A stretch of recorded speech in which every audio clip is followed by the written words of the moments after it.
La crise ukrainienne a mis en évidence, selon moi, toute l'ambiguïté des changements de phase tous les 7 ans. Parce que on passe de l'équinoxialité à la solstitialité, et là en l'occurrence de la solstitialité à l'équinoxialité, et on ne sait plus qui est qui, et on ne sait plus dans quelle direction ça va aller. D'où l'intérêt de l'astrologie d'ailleurs. Certains disent ce sont les Ukrainiens qui vont gagner parce qu'ils défendent les valeurs de la diversité politique, étatique, etc., qui est une valeur solstitiale.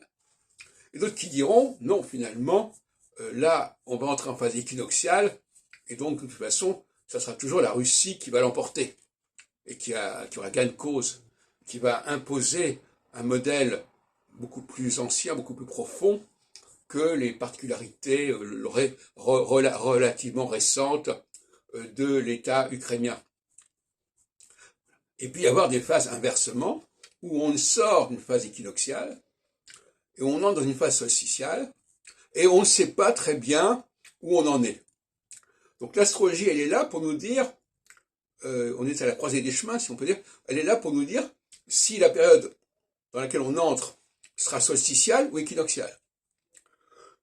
Parce que quand on regarde le cas ukrainien aujourd'hui, on se dit, ah ben oui, il y a d'un côté une résistance à l'invasion, une affirmation de la spécificité ukrainienne, de l'autre côté, une légitimité historique, linguistique, religieuse de la Russie à vouloir maintenir un ensemble important et qui permet d'accord une unité.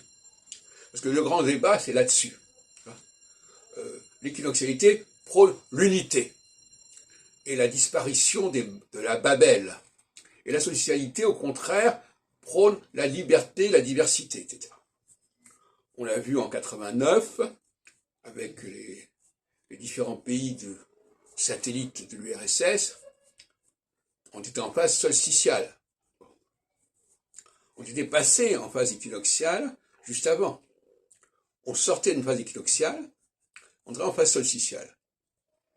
Aujourd'hui, c'est l'inverse. On sort d'une phase solstitiale et on entre dans une phase équinoxiale.